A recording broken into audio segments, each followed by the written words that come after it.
Selamat pagi, selamat bertemu kembali dengan Pak Andreas dalam pelajaran agama Katolik. Anak-anak, Bapak berharap kita semua dalam keadaan sehat, tentu saja semuanya penuh dengan berkat Tuhan dimanapun kalian berada.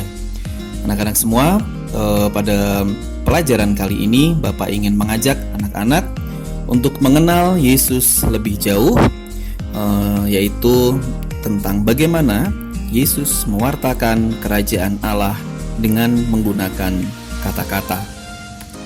Anak-anak sekalian, apa yang Yesus lakukan selama hidupnya di dunia itu adalah demi manusia, demi terciptanya kerajaan Allah. Nah, ada salah satu pengikut Yesus yang kita tahu, beliau adalah Fransiskus Assisi.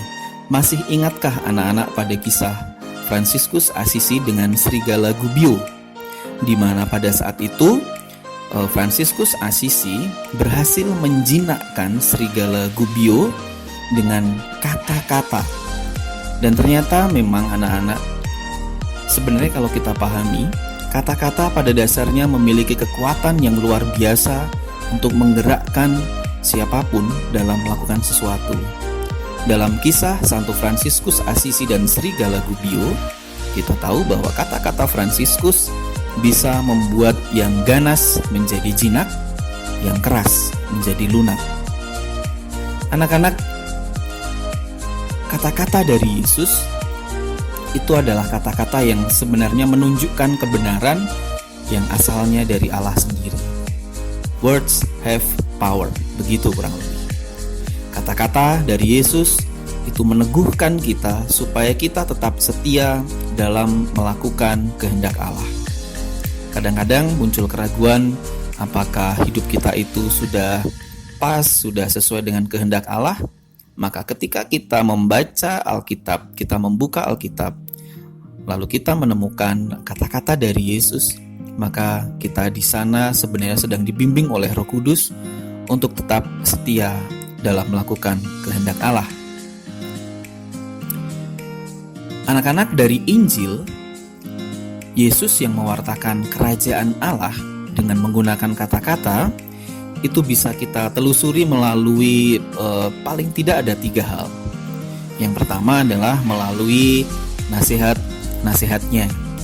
Banyak hal anak-anak yang bisa kita pelajari mengenai nasihat-nasihat Yesus itu, misalkan supaya kita jangan khawatir, bagaimana supaya kita juga saling tolong-menolong dalam menanggung beban.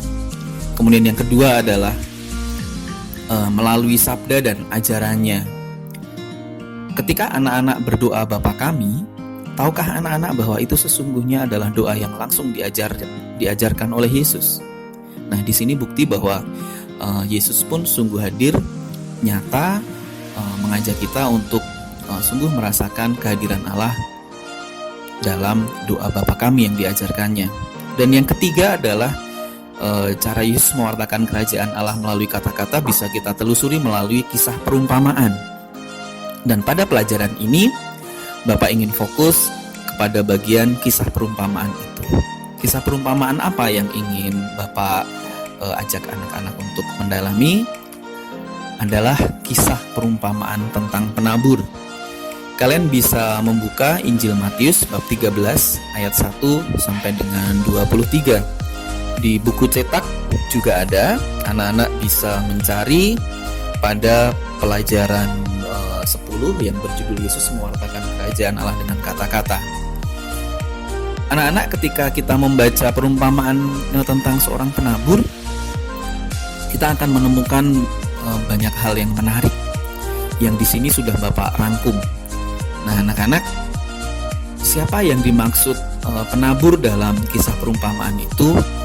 Penabur itu adalah mereka yang menyampaikan firman Tuhan.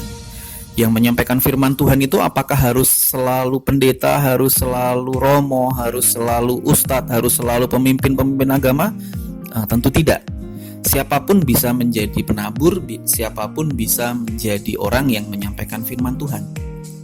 Yang kedua adalah dalam kisah perumpamaan tentang penabur, ada benih yang ditaburkan. Benih itu adalah firman Tuhan. Kemudian Dari kisah itu kita tahu benih yang ditaburkan oleh sang penabur itu jatuh di tanah. Apa arti tanah? Tanah yang dimaksud dalam kisah perumpamaan itu adalah hati atau sifat manusia. Yang menarik di sini adalah dalam kisah perumpamaan tentang penabur diceritakan ada 4 jenis tempat atau 4 jenis tanah di mana benih itu jatuh. Yang pertama adalah tanah di pinggir jalan. Apa artinya tanah di pinggir jalan? Di sana Yesus ingin mengajak kita untuk melihat bahwa tanah di pinggir jalan ini memiliki arti sifat manusia yang keras hati. Firman Tuhan pun tidak mampu mengubah kebekuan hati orang, sehingga persis dalam kisah tentang penabur, ketika benih itu jatuh di pinggir jalan, maka benih itu dimakan oleh burung dan akhirnya hilang begitu saja. Jenis tanah yang kedua adalah tanah berbatu. Tanah berbatu ini memiliki arti anak-anak, yaitu manusia yang memiliki keraguan untuk percaya pada kehendak Tuhan. Kita tahu ya anak-anak bahwa dalam kisah itu benih yang jatuh di tanah berbatu memang tumbuh benih itu, akan tetapi tidak berusia lama karena setelah itu benih menjadi mati karena tidak memiliki akar yang cukup kuat. Tanah yang ketiga adalah semak belukar. Ini diartikan sebagai sifat manusia yang mudah tertarik pada harta dan kekayaan saja.